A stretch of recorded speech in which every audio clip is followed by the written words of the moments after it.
G'day, Andy. Welcome to Landscape Photography World. How's your day going?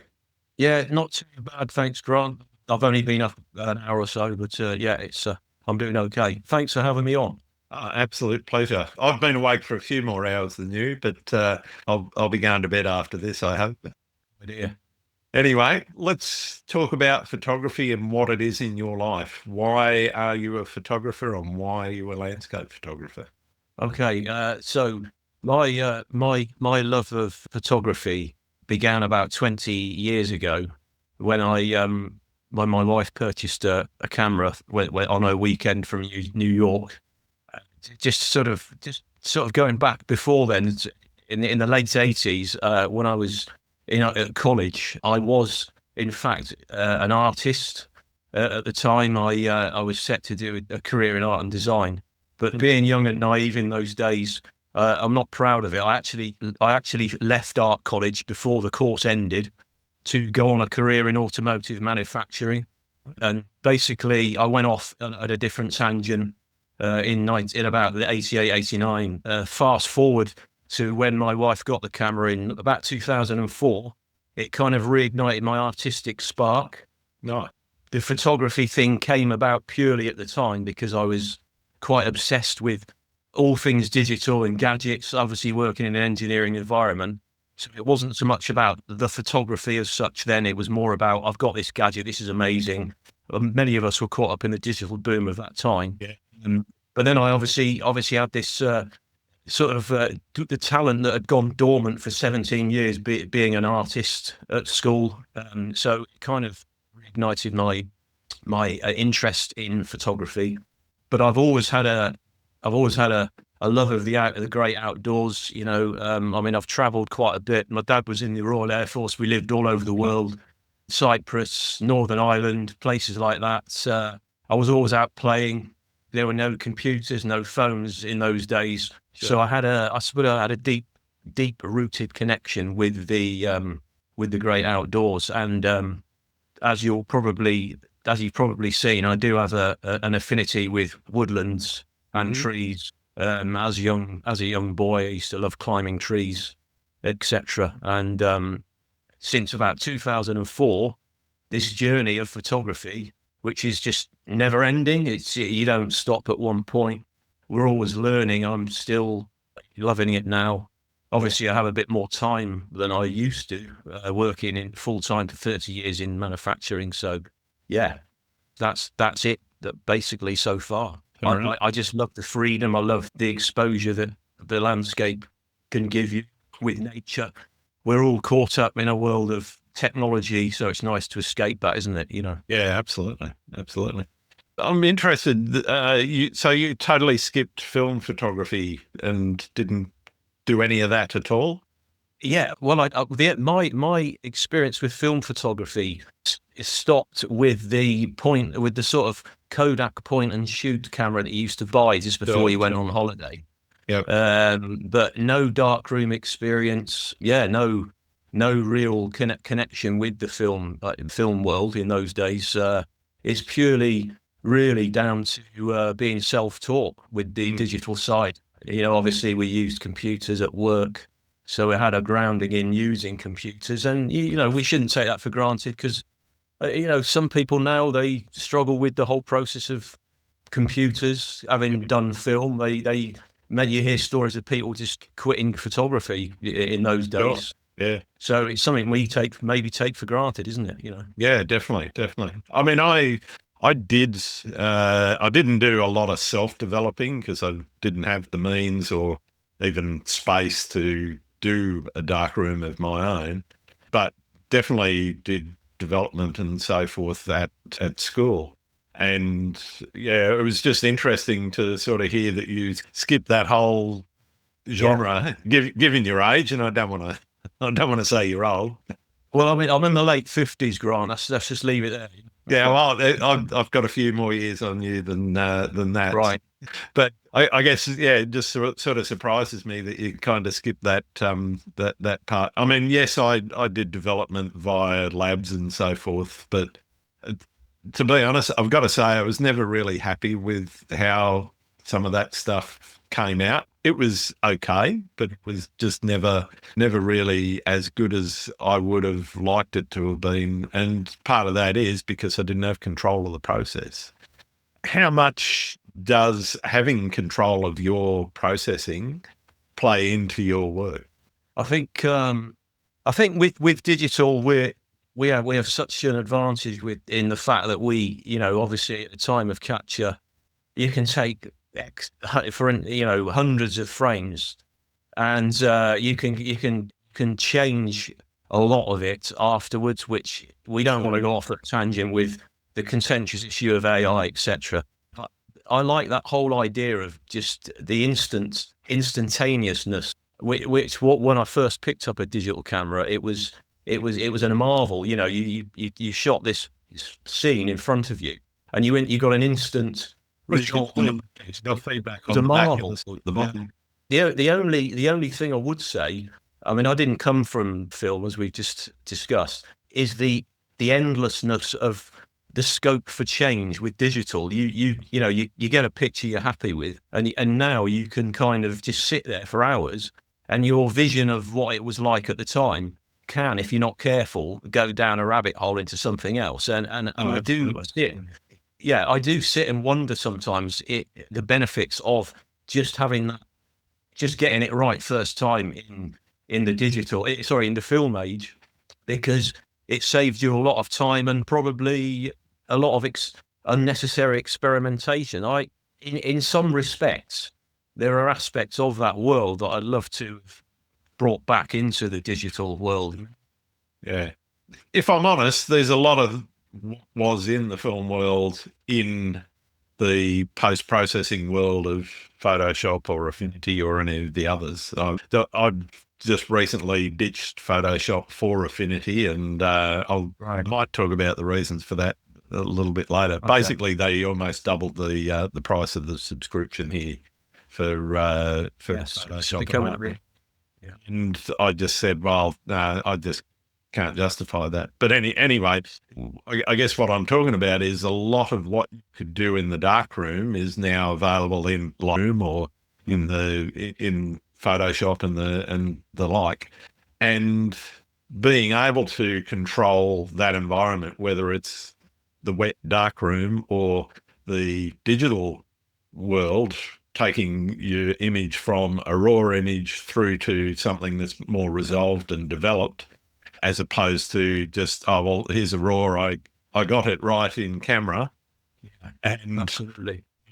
I've basically, what I say to most of the people that say that sort of thing is, yes, you've got the exposure right, etc., and the composition, but what you're now relying on, if you're not editing your images, is the compromises that your camera manufacturer put into the box that you chose to buy.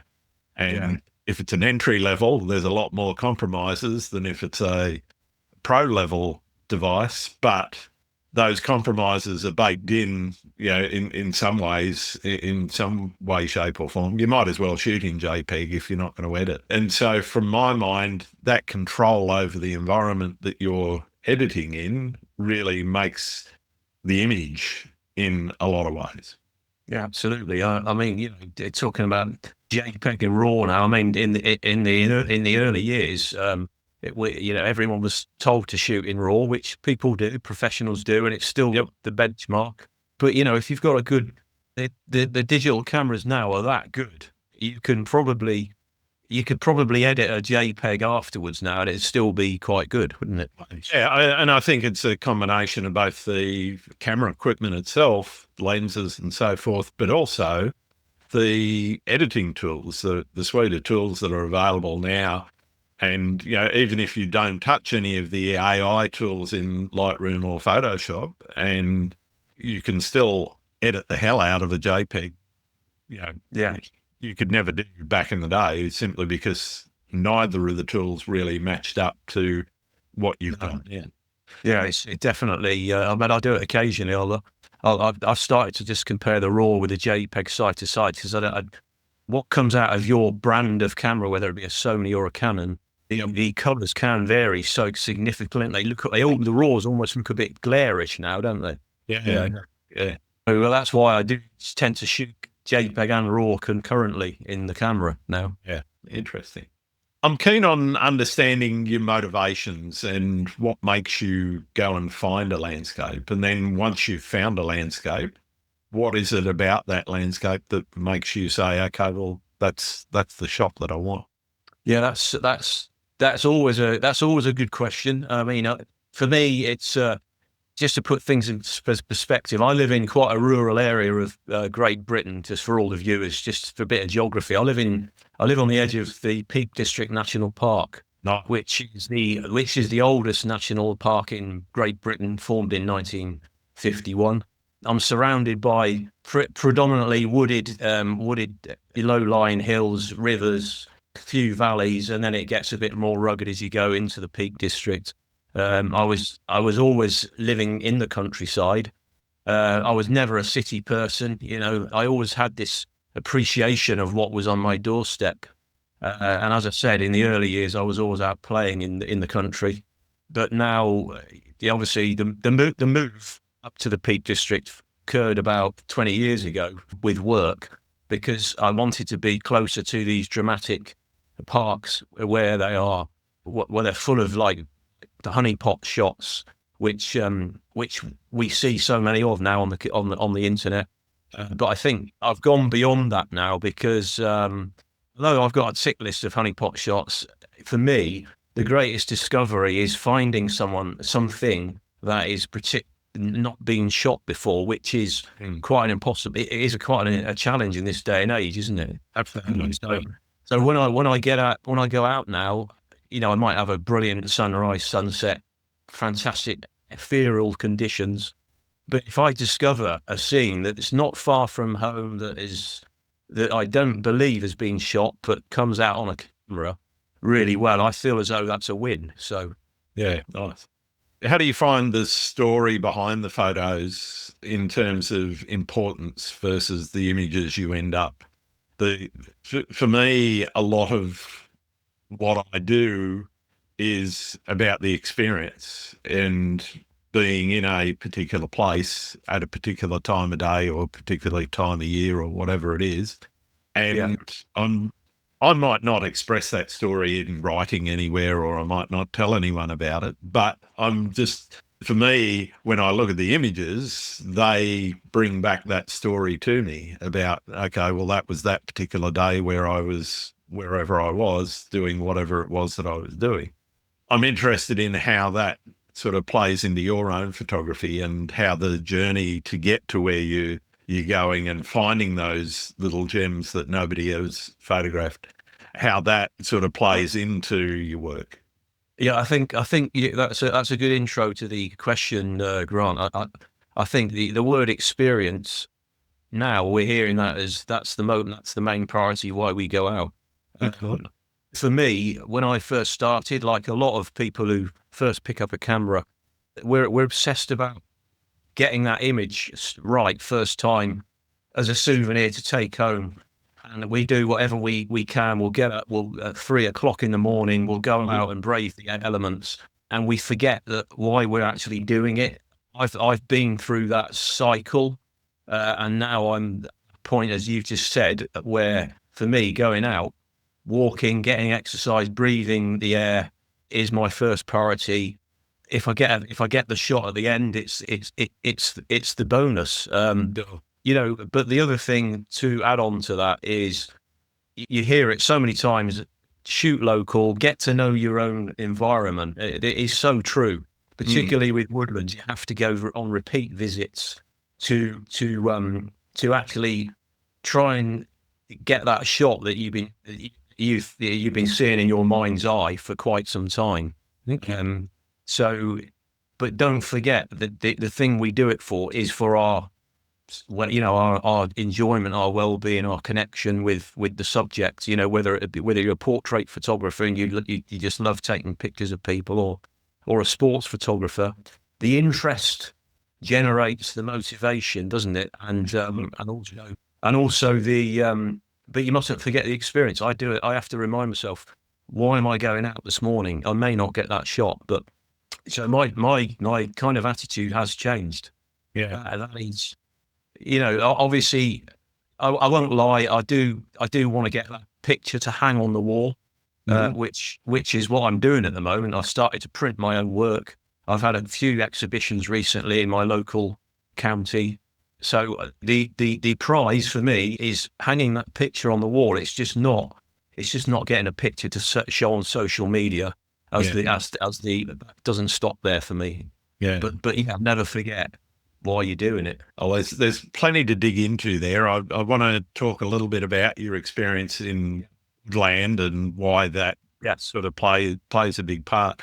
And I also want to circle back later to what you just talked about then in terms of printing your work and resolving an image to the point where it's a piece of art, whether it's hanging on a wall or not. That doesn't really matter, but it is a finished image. Let's talk first about the woodland. Why woodland? You mentioned that you played in those environments and so forth in your childhood. Is it harkening back to your childhood that sort of drew you there, or is it something more than that? I think I've always, if I look back on my artistic life, and I go up in the loft and look at the pictures I used to paint when I was at school and before. There was always a tree in my shots, in my pictures. And as I said, I was mesmerised by trees. I think the summary really was during COVID, which we all want to forget. I kind of slowed down a bit. Before that I regarded myself as more of a travel photographer. So really I had this quite narrow view that the only time it was possible to get a really good photo was if you went somewhere on holiday or somewhere really photogenic, like the national parks. Sure.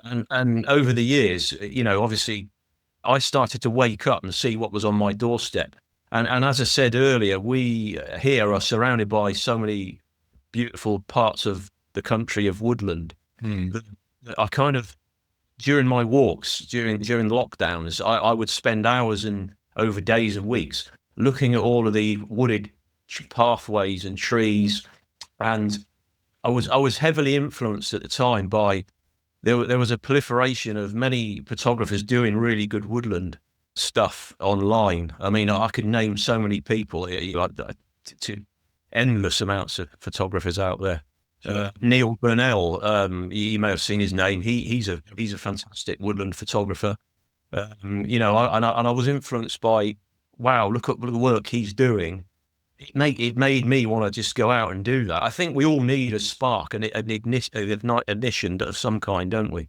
So the woodland thing was also a big learning curve for me because traditionally, particularly when I first started out, I had a wide angle lens. I think it was something like 1785 was the only lens I had. And I was obsessed by taking these grand views. So the images I would take were predominantly, I was trying to replicate what my eyes could see with the wide vision. Yeah. And I didn't know at the time, I was capturing everything, but my work was maybe not as considered. It was too wide, it was too cluttered, there was too much going on. So the biggest lesson I learned when I started to do woodland photography was just home in on a section of the wood with a zoom lens. And I only bought a zoom lens within the last 4 or 5 years, a mid-range zoom up to about 200. Before then, I never had one. So when I go into the woodland now, the analogy I can use is in front of me. If you can imagine a 300-piece jigsaw puzzle in front of you, there's 300 individual pieces, and you may only train the eye to see maybe two pieces, which will give you your picture. Yeah. That's one lesson I could probably suggest is a good learning curve to anyone that's in such a chaotic environment. People use the word chaotic, complex, which it is, but if you can find a small section of that wood, leave your wide angle lens at home and just take your zoom lens out. 50 mil upwards, 50 to 70 a do, basically. Yeah, yeah, nice. I think that's a great piece of advice for anyone that wants to change it up from doing those grand vistas to looking for something a little bit more intimate and something that actually is different simply because it's not just one of the, I put my tripod here or stand here, get that wide angle shot, move on, do the next one. You mentioned that sort of change in mindset. How did that come about? Was that inspired by some of the photographers that you saw, or was it a conscious decision that you made about your own photography and sort of saying, okay, I'm doing it this way, I really need to change it up and I need to look differently at my photography and change what I'm doing?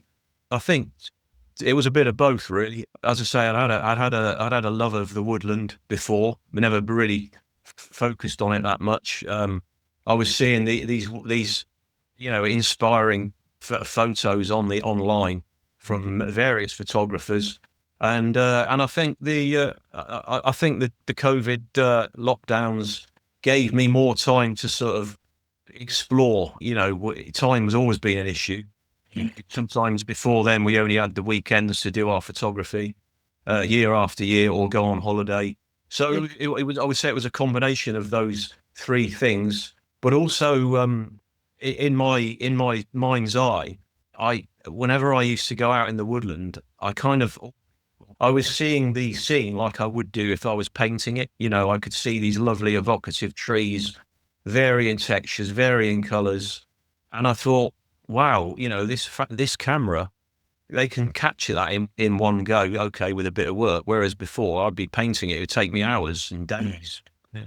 Do you remember the first shot that you took like that made you feel, okay, this is it? What was that moment like?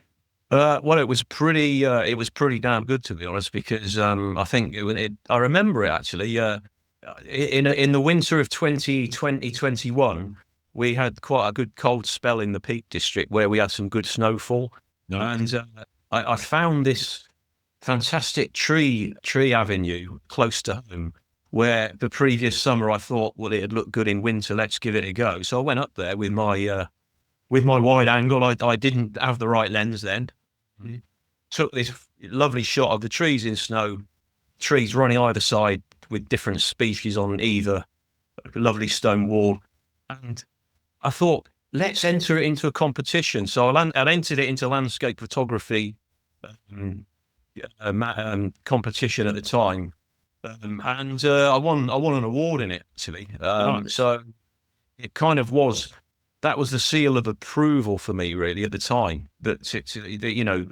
How good is this shot? And that was the first competition I'd entered. So yeah, that kind of really hit the spot for me, really. Yeah, no, nice to get a win on the first go. I'm still looking for my first win, but then I don't enter a lot of competitions. Yeah, well, to be honest, I've sort of stopped a bit now because I think I want to. You go in competitions, and we shouldn't take them as gospel, how good a photographer or not. It's to do with personal satisfaction. It's to do with, like, okay, someone likes this picture, it must be okay. But never. I mean, someone once said, "Don't let competitions define you," because all it is a subjective area with some judges that are different on one day to the next. But if you want to have a go, it's not a bad thing to do. But they're getting expensive now, aren't they? Photo competitions. If you're entering into them every month, Yeah, definitely. Let's talk about printing. You mentioned that you're printing your own work. Are you actually, when you say you're printing your own work, are you actually doing the printing yourself, or are you using a lab, or how are you actually going? I print my own work. I've got, well, you can't see it, but I've got a Canon professional printer here, which I bought a few years ago. I was kind of yearning to get back to being able to sort of feel the product of the digital world, i.e. holding a bit of paper in your hand. So I do all my printing. I do my mounting myself. I learned that. I don't make the frames, but that's something for the future. I'm toying with the idea of maybe making my own frames. Nice. because I like to do a bit of DIY. So I have done a bit of woodwork, but again, it's time and cost, isn't it? Yeah, definitely, definitely. And recently I've been, as I say, the last 18 months or so, I've been fortunate to have 2 or 3 exhibitions locally at a grade 2 listed built cottage down the road from me, which looks an amazing place to exhibit your work. So Fantastic. I would strongly recommend anyone who wants to try another angle to their photography, print your work. You don't have to print it yourself. You can send it off to a lab. There's plenty of really good online labs, but to get that physical thing that you can display and look at, it will also teach you to see your work in a different way. You'll be, we're always looking at a phone. We're not able to see all of that detail, but when you print it, you're spotting things that you didn't notice before, Absolutely. and that'll change your kind of vision going forward. You'll be looking at things thinking, should I include that? Shouldn't I? Does that look right or not? Yeah. Whole host of things really. Well, I think just seeing the uncompressed final image, whether it's A4 or A1 in terms of size, doesn't really matter. But seeing that image without any compression, without any of the artifacts that might come along with converting it to JPEG, that you're just going to not notice on a screen because it's so small, if you're talking about phones, but being able to see that on a piece of paper or on a board or a metallic print or something like that is just an incredible experience. I mean, it's even just an A4 print in front of you. I can print up to A2, which will be able to amplify all of the errors or not. You just can't see them on a screen. So if you print your work out, you'll be able to identify things, as I say, that you wouldn't have seen before. Absolutely, absolutely. The printing, was that with the intention of exhibiting your work, or was it a sort of, okay, I'm interested in printing and seeing my work on paper, and then the exhibition came later? Which was it, the chicken or the egg? Initially, the printing really was just, wanting to learn something new. I mean, we had a lot of time around in the last few years, and it was, I wanted to learn how to print. I wanted to get something from the computer. Obviously, we've got a bit of wall space where I live, so that was the end game at that time. Sure. Was to just put those prints on the wall. But then I realised after about 2 years, I had all these pictures on the wall. What can I do to sort of get them seen by a wider audience? And I was fortunate, as I say, that I found an opportunity down the road where I'm now one of the exhibiting artists each year, where people come from all over to look at art. I mean, that's the thing. It's not just photography; it's art in general. There's 3D artists, sculptors, there's painters, there's photographers, and they're all sharing this space at different times. Yeah, I've also, there's been a lot of focus recently on the importance of printing and actually getting your work into bring it into the physical world. I think it's, there's definitely a trend now to get back, because we don't have the film days that we once had. So you'd get instant paper, you'd get an instant reproduction on paper from the lab, whereas now the whole photography thing is become so advanced, and it's just been swallowed up in the world of the big computer, isn't it, and the online world. Yeah. So get it out and let it breathe in the real world, basically. Yeah, definitely. I do photo books every year, so that I've actually, and it's a combination of just sort of snapshots and phone shots and family stuff, as well as art in a lot of cases. If we do a trip away, for example, overseas or locally even, we'll put together a bit of a book around that. And it's basically the old replacement of the old photo album, that when you got your print back from the chemist or newsagent or wherever, you got to put it through to get processed. And put it into the plastic sleeve. Well, now you can just print your own, and they're affordable. They're a reasonable cost, and you get to look at your work whenever you want in a hard copy form. And I don't think there's any better way of experiencing your own photography than doing that. Yeah. And also, you mentioned book. Okay, book's a great thing, but now you can just do the small books like Zines, and they're so cost effective now. Absolutely. You can get quite a few for a reasonable price, and you don't have to print a large coffee table size book. No, Just start off doing the zines. They're a good thing to do. Absolutely. Yeah, they don't have to be hard copy, hardback or whatever either. I'm interested in the way that you set creative challenges for yourself. Was printing one of those challenges? Do you set challenges for yourself in your photography and saying, okay, well, I'm going to stick to this focal length, or I'm going to only go out at certain periods of the day. I'm only going to shoot in harsh light, for example. Do you do things like that with your work? It's a good question. It's quite a lot to answer. I'll start to summarize. So I mentioned earlier that I used to be a travel photographer that just shot with a wide angle lens. Sure. Over the years, I've tried to hone my vision into a more of a shorter focal length, really, because I didn't want to be just seen as a wide angle photographer. I wanted to train the eye to see. Woodland was one of a more smaller space, and woodland was one of the exercises that did that for me.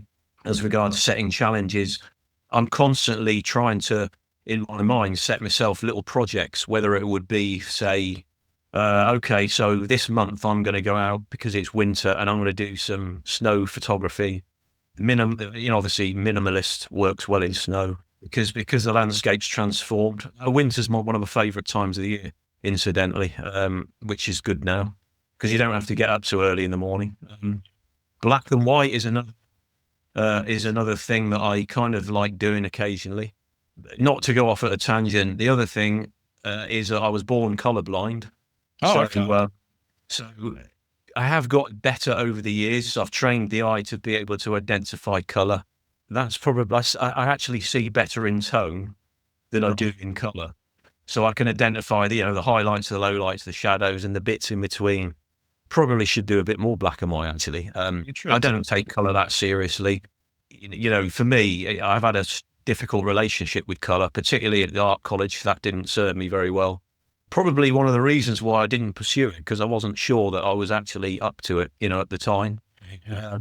The project thing, good question. I think now there is quite a trend, in inverted commas. If you look at a lot of the online stuff, there's a trend towards more intimate, abstract-y type images now.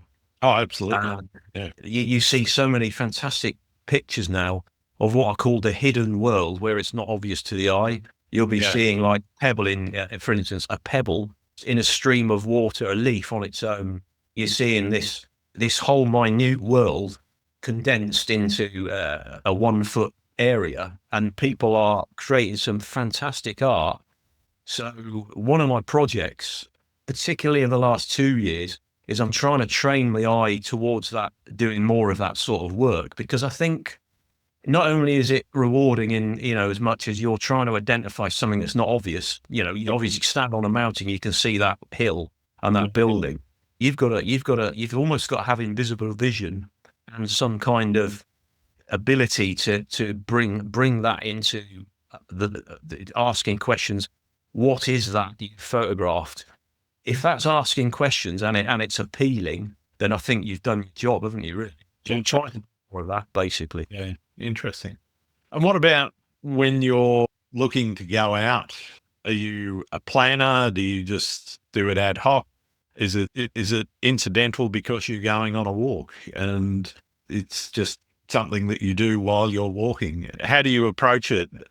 So initially, when I was beginning out, I had to have a finite plan. I've obviously come from a world of planning every day of my life for years. So I used to have to get up at 6 a.m. The conditions had to be right. I checked the weather forecast 3 days ahead, which I don't. It's a waste of time doing that in Britain anymore. You might as well just look out the window and look 3 hours ahead. I now are more of a. I'm now more of a photographer who likes the element of surprise. I'll Nice. go out. I'll have a rough idea that the conditions are it's going to be rainstormy or cloudy or sunny, but I'll go out.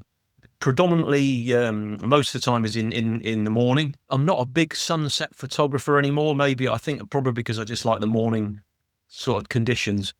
But I'll go out to a location.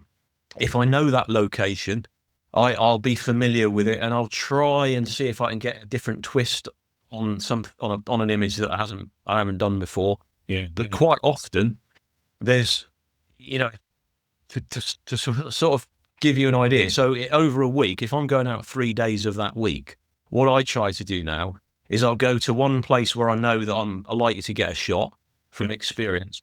I'll separate that from another day where I'll go out just for purely scouting, for future projects. Sure. And there's the other day where I will probably just go out for a walk with my camera with no intention. No. I'm kind of like trying to cover all aspects there. The planning, but not the photography. Yeah. I think that's an interesting approach. Actually, it sounds like planned.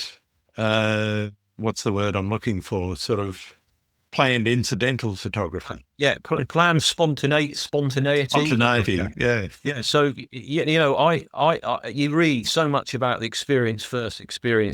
It's kind of ingrained into my mind now. So that approach where I kind of surrender on the day that I'm going out scouting, I surrender to the fact that I may not even get a photo, but what I'm doing is I'm planning for the future of my photography. Because if you always get up in the morning with the intention of you must get the shot, you're going to be disappointed 9 times out of 10. And quite recently, the days where I have got quite good images, I've had no real expectation. So I think it's a good mindset to try and get yourself into, really. Yeah, interesting. I'm also interested in the way that photographers use the process of experimentation and risk-taking in their work to push the boundaries of their creative capabilities. How do you think you've done that? And have you got a situation that you can sort of relate back to doing that? That's a tough one. I would say I haven't actually achieved that yet in terms of breaking out of my boundaries of the work that I've done in the last few years reasonably well. I've learned woodland. I think for me, the intention of wanting to do the more intimate scenes with a bit more stylized vision. Yeah, that's what I'm trying to achieve, and I don't yet feel as if I've quite got there, so it really is. That's an interesting point. I'm trying to get inspired by trying to look at things in a different way when I go out. Yeah. You mentioned dealing with disappointment. How do you deal with situations where you're not sort of feeling creatively inspired? What do you do to get yourself out of either a creative rut or there's a creative block there and you're just not feeling it? What do you do with your time, and what practices do you use to sort of get yourself back on track? Yeah. We all have creative ruts, and I've had quite a few in the last 3 years. I think when you reach a point where you've got quite proficient, that learning scope has disappeared. It tapers off. You're now having to try and grasp different concepts, different interests. One of the things that's helped me is obviously the printing, because obviously I've got a backlog of work which I want to print. I want to try and print all my pictures that are any good. Yeah. But I want to, hopefully when I go and print those, they'll give me that a bit more motivation in the future. People talk about taking breaks. I know one or two photographers that take 3 or 4 months off a year. Yeah. They're professionals. I think they want to just switch off. Particularly if it is a job. If you were working, you get time off and enjoy it. And so naturally they're getting that sort of what's the word? They're having a detox of photography Yep. lacklusterness, if you for want of a better term. And so the other thing is try and constantly look at other people's work in an objective way. And we all say, we shouldn't imitate people's work. Yeah, and to be honest, in these days, it's very difficult not to copy people's work in some way or the other. In the back of our minds, subconsciously, we're inspired. We've got this thing going on in our minds where we're always seeing a vision of a picture we've seen. And when we go out, we don't know the name of the person that's taken it, but we've seen it. So you kind of influence it. So for motivation, when you need a bit of look at books, go and look at coffee table books, go and visit an art gallery, for instance. Yep. That's what I'm trying to tell myself to do. But, I obviously, when I was at school, I studied art history. I studied the great grandmasters' pictures. I've forgotten all about it. But now I want to try and look at more of those books to give me a sense of style, direction. Well, that's another thing as well, style. We can talk about, well, can't we? That's how I want to do. So you can switch off, or you can look at your own work and certainly dig into magazines and books, basically. How do you know you've been successful in your photography? Yeah, that's. I don't think you can. It's completely black and white. I think if I look at my work from say 15 years ago, and I look at the recent woodland images that I've nailed the shot. That's one way of looking at your progression. We mentioned, the odd competition here and there can give you a bit of a seal of approval, but that's only short-lived. I think putting a body of work together in a theme, like to give you an example, we look at the wonderful Natural Landscape Photography Award book, which is a hugely successful competition. If you look at the styles and the common photos that are going on, there is a common theme where there's a story that's running through, particularly the project side of it. So I'm getting slightly better at putting together themed images now, whereas once before it was just single zone images. I think if you can connect the story with different images, looking at an image on its own won't tell you the full picture. But when you start putting other images together, the one or two that didn't look good on their own are starting to look better side by side. Interesting. So that's one way of measuring, I think. Try and think in a project-driven mindset, really. What's your most memorable photographic experience? One of my most memorable photographic experiences when I was in Lapland for the first time, around about 12 years ago, and I saw the northern lights above, dancing above the snow, and the snow glistening in the distance. I wanted to see it, not let alone photograph it, but I managed to actually also photograph it that night, and I got a vision of this aurora dancing on the back of the camera on the display, and that was a big wow for me.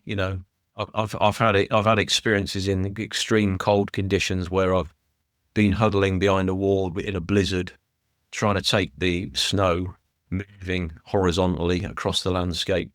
They're just little experiences, really. That I think the seeing the Northern Lights was a pretty amazing experience, really, for me. To be honest, have you had any experiences you'd like to forget? Well, yeah, I had one recently, actually, where I took a bit of a risk. Actually, I was up in the Isle of I was out in the Outer Hebrides on the Isle of Lewis, photographing these sea stacks on a beach. I'd never been there before. I was on my own because my wife normally comes out with me, but she's not a photographer, so I spared her the pain of not hanging around that day. So I went down this beach. It was quite a tall bit of slate that went down to the beach by about 150 feet. Getting down was a bit treacherous, but I managed to sidestep. And then along the bottom, there was the giant boulders the size of cars. I had to negotiate my way over those in Wellingtons. I was slipping here and there. The waves were getting more and more closer in, and I could feel myself getting pinned to the cliff face. I had to negotiate a 100-yard stretch of boulder strewn beach before I got to relative safety.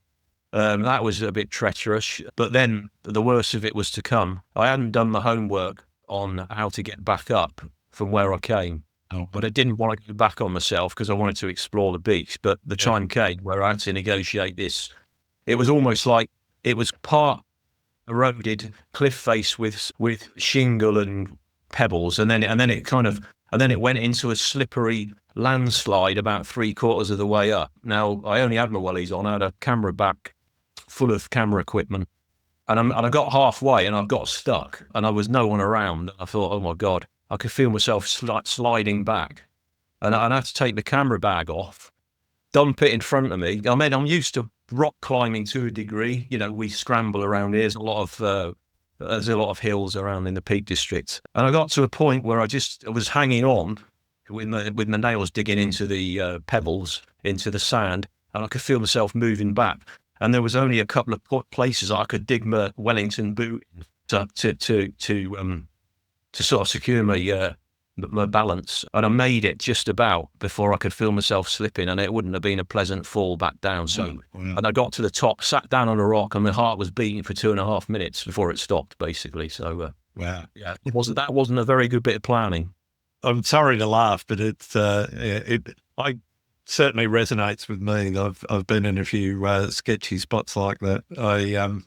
I was wearing inappropriate footwear on a shoot. I had a pair of sandals, which they're slide-ons. They're not the sort that sort of strap around the back of the heel or anything. Yeah. So, and went up a cliff, sort of similar sort of circumstances.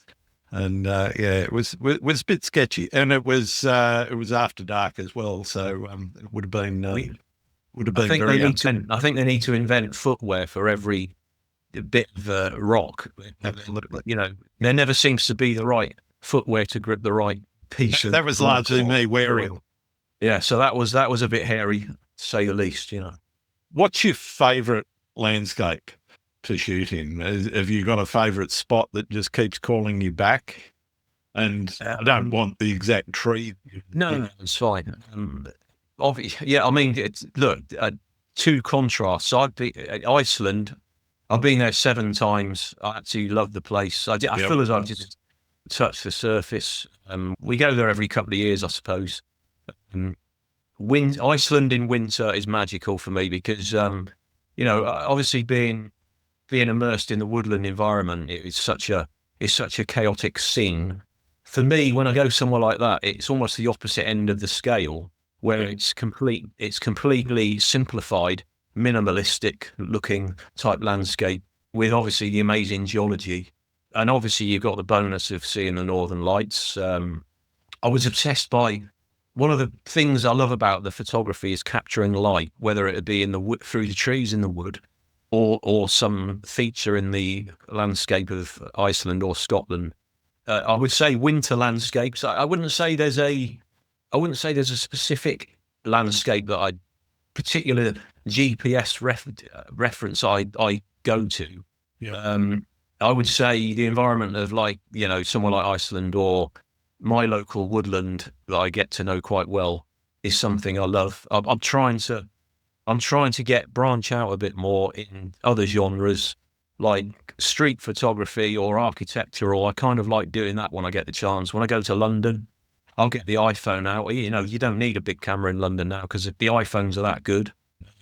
I suppose diversifying is one of my things I want to prioritize doing, because I feel at the moment, I love taking woodland, but I want to broaden my skill set a bit more in different areas. Sure. Interesting. Pardon me. What do you like in terms of processing? Are you straight into it when you get back from photography shoot, or are you one to just leave it on the hard disk and do it when you feel like it? The latter. Okay. Leave it on the hard disk. Not intentionally leaving it there for months on end. I mean, I generally will try and do it within a week, because after taking the shot, because I think that you need that time to reimagine yourself where you'd taken that shot. because you need that direction of how you're going to edit it going forward. But I also find that, I'm not one of the, I mean, we're all different. I'm not one of these people that will go on holiday, take a shot and edit it there and then while I'm on holiday, because to me, I'd rather be out shooting than editing on my computer. No. Taking it to the extreme, I have actually gone back and edited shots that I took 2 years ago and wondered why I'd not edited them sooner. As I say, I think I do like editing, but obviously, I would say I'm not an expert in editing. I'm probably in the middle of the road. I mean, that's a whole new area where you can just talk about, and you're always learning in that, aren't you? Really, just absolutely, yeah. And the importance of editing now is talked about so often, isn't it? It's like some people are saying it's 40% of the process, or whatever, really. Well, I'd say for me, probably around about 45%, because to me, unless you actually get it to the point where you're happy with what you've taken on the back of the camera, but also then shoved it up on a screen and said, okay, well, this needs sorting out. I might need to vignette that so that people are looking at this part of the subject matter, as opposed to the up in that corner where there's a little bit of distracting light that needs to be darkened or something. Those are the sorts of decisions that you're making and are a very important part of the process. Yeah, and I think the important thing when you're editing, we all know, is you don't spend too much time looking at your image. You need to let it breathe a bit. You need to go away, come back and look at it, because otherwise your eyes become transfixed. And then when you get up the next morning, you see it in a different light. I mean, sometimes when I'm editing an image, I will often create 4 or 5 different versions, whether it be lighter, darker, slightly different color shift. I mentioned vignettes. And then what I'll do is I'll look at those on my screen for a few days before deciding the final one to post online. Occasionally I get a bit impatient and I just post the first thing that comes out of the software program, in my case. Yeah. Where do you see photography's place in society? That's a tough one, isn't it? At the moment, with I think we're getting into the AI territory now, aren't we? With regards to taking over our whole world, not in our daily life, but photography. I strongly believe that there will always be a bit like if it goes the wrong way and the AI takes over, I still think there'll always be photography, because it's some people's livelihood. Workshops, for instance, people will never stop wanting to create experiences. A lot of people's business is based on doing workshops. If you look at the film thing, if you draw that comparison, we still have film photography in the world now. People do it. It's a niche thing. It's still sought after. High-end art galleries will exhibit fine art, black and white photography. I don't think it's digital photography is not as prolific in terms of the space it's being taken over, fortunately or unfortunately, by AI. You can be an AI artist done well. AI is always there. It's always in the software program anyway. When you clone something out, that's a form of AI. But when you're talking about, what do they call it? Chat GP, you can just put a description in, and instantly you get an image that comes off the screen, comes out of the algorithm, that it looks like someone's done it in the real digital world. It's a tough one, and unfortunately, there's a lot of confusion and misunderstanding going on with regards, is that authentic or is that not authentic? And I noticed recently 1 or 2 competitions are actually setting up AI generated, categories, because they want to separate the real from the AI, which is not a bad idea. But I think it'll always be there. I don't think it's going to go away. Yeah, I'm kind of torn with that in terms of competition. The issue may be that you have an unscrupulous actor that decides to not submit to the AI category, even though it is AI, but submit that to the real photography, and they end up winning that under false pretenses, simply because they're not a honest person, and Yeah. unfortunately, there are some dishonest people there. Well, there are. I mean, if you're looking at if you're separating the two things, there's two ways of looking at it. Obviously, they're being dishonest it's because of financial gain. Okay, well, that's still not right. But if you're not doing it for financial gain, but you're doing it for self merit, Yeah. and if you win, Oh, you're just cheating yourself. all you're doing is you're just cheating yourself anyway, aren't you? It's a basic story. It's a hollow victory. Morality. I'd wake up the next morning of AI photographer of the year, whatever, and I created it through Snap. What's it? To chat GBT. Yeah. Am I really going to be feeling good about myself going forward? Yeah. I certainly wouldn't, but maybe different personalities or different people feel that way.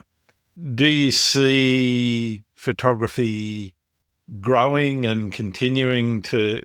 I think you mentioned, you see workshops and so forth, but I have the feeling that people's own photography is going to continue because they want experiences, and goes back to what we were saying right at the beginning, is that the experience is what photography is actually all about in the first place. It is. I mean, you talk about AI. With AI, what are you? You're not getting that outside exposure, are you? You're not Exactly. You can't recreate the whole act of going out into the wilderness with the real world around you. Yeah, you're just going to be sat at a desk with a monitor in front of you. No, you can't replace that, can you? No, absolutely not. And for me, the experience of going to the beach and taking a seascape shot, whether or not it's any good, that's debatable. Don't care. It's the experience of being there, knee deep in seawater, standing on a rock shelf. That to me is the reason I'm doing it. The feeling of being there. And when you're doing it for them, you're doing it for the memory bank and the stories. So later on, when you're out with a group of friends and you're telling your stories about this, that, and the other, you've got these amazing experiences. No amount of AI can buy that, can it? Really? Absolutely not. Absolutely. What's the best and or worst piece of advice anyone's given you? Oh, the best piece of advice that anyone's given me. Photographically, you mean, obviously. Yeah. I would say, just try and be yourself. You hear about why you taking pictures? Take pictures that you like for yourself, because we all get kind of easily influenced by taking pictures that other people might like, what's popular and what isn't. So I would say shoot what you like to shoot. Don't be influenced. And I would say that's one of the best things I would say I've heard. The worst piece of advice, probably if you're starting out now, would be don't put pressure on yourself to get the shot. It'll come with time. When we first start anything for the first time, we want to achieve instant success with regards our competence. We want to be like somebody else, or it will come through time. Yeah. Basically. So I would say just go out and enjoy it. Don't take it too seriously. Absolutely. That's fantastic advice. I still try and I have to remind myself that now, but yeah, I still do it. Just have your vision. If that's have fun.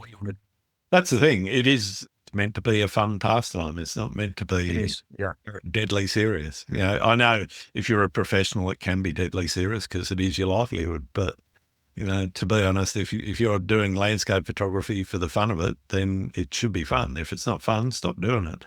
Well, I've pondered over that for quite some time. I mean, I don't do this professionally. It's an occasional paid hobby. How would I feel if I was a professional photographer now? Well, obviously, it's your living. You have to earn the money, but also trying to balance being creative with the business thing. It's a constant seesaw. Absolutely. Balance, and I'm still not sure. I mean, if that is something I'd want to do professionally because of that. I don't want to sacrifice the creative thing. Who knows? I might do one or two workshops in the future. I haven't got around to it yet. Are there any photographers out there that you think I should be talking to on the podcast? Oh dear. So, million dollar question. As I said earlier, there's so many good photographers. There is a couple of names I can give you actually. Now I'm supporting the local region here where I live. Now there's a photographer who is a fantastic woodland photographer, and his name's Matt Oliver. I don't know whether you've heard. I've heard of Matt. Yeah. Yeah, I basically I know Matt. He doesn't live too far, but I love the way he does really considered, amazing shots of the woodland in maintaining the integrity. You know, obviously, some people they want to inject a bit of creative license here and there, which is I'm falling to that school. But the vision, and I see the woodland shots he takes because I go into the woodlands he goes in. Yep. You know, and he replicates them so beautifully well, and in such a skillful way. I recommend talking to Matt. And there's another photographer called Demi Ray Oral. Have you heard of him? Can't say I have. I'll give you the name. I'll spell it for you in a minute. But he's what I call an all-round brilliant photographer. He'll do the vistas, he'll do the landscape, the seascape, the woodland, the astro, again in a very, very beautiful way, which evokes quite a lot of questions and emotion. So yeah, I would recommend him as well. Yeah, fantastic. Thank you for that. But as I say, there's so many endless. I'm never going to finish this podcast. So. You know you wouldn't. My last question is one that's really important to a lot of listeners. Do you like pineapple on pizza? In a nutshell, no. No, I don't. I like pizza. I probably don't eat pineapple on its own, to be honest. But okay, it is probably one of those quite strange combinations, isn't it? That you either love or you hate. Yeah, it's very polarizing. Yeah. Is that a thing in Australia then, Grant? Oh, very much so. The Hawaiian pizza's a big deal. We also have what's called the Aussie pizza, which is similar because it depends on who you get it from, but sometimes it'll have a little bit of pineapple on, but they also crack an egg, and so the egg goes on the middle of the pizza and it gets baked in the oven. So. Well, as long as the egg gets baked, that's the main thing, because I don't like it. Yeah, raw egg would be horrible, I think. No, it would, yeah. Absolutely, yeah. All right, well, it's been absolutely wonderful having a chat with you, Andy. Thank you for being on the show. Where can people You're welcome. Thank you for having me again. Where can people find your work? Right, so I'm on, I have a website, andygrayphotography.com, and I'm on Instagram. Now, Instagram, it's good for a quick visual of all my pictures. Sure. I'm down as Andy Gray Photographer, not photography, Andy Gray Photographer. Okay. So, yeah, you can get me on those two areas, actually. All right, fantastic. Thank you very much, Andy. You're welcome. Thanks again, Grant. Cheers. Cheers. Have you ever done woodland photography? If so, leave a comment below. I'd like to hear about your experiences. Thanks again for listening to Landscape Photography World. I hope you enjoyed the show, and keep listening because I'll be joined by some great guests in upcoming episodes. You can find my work in this podcast at gruntswinburnephotography.com. I'm also on Vero, Photo, YouTube, Instagram, Facebook, and Blue Sky. Don't forget to like, comment, and subscribe because it really helps this podcast to get seen. I'm Grant Swinburne and hope to see you out shooting soon.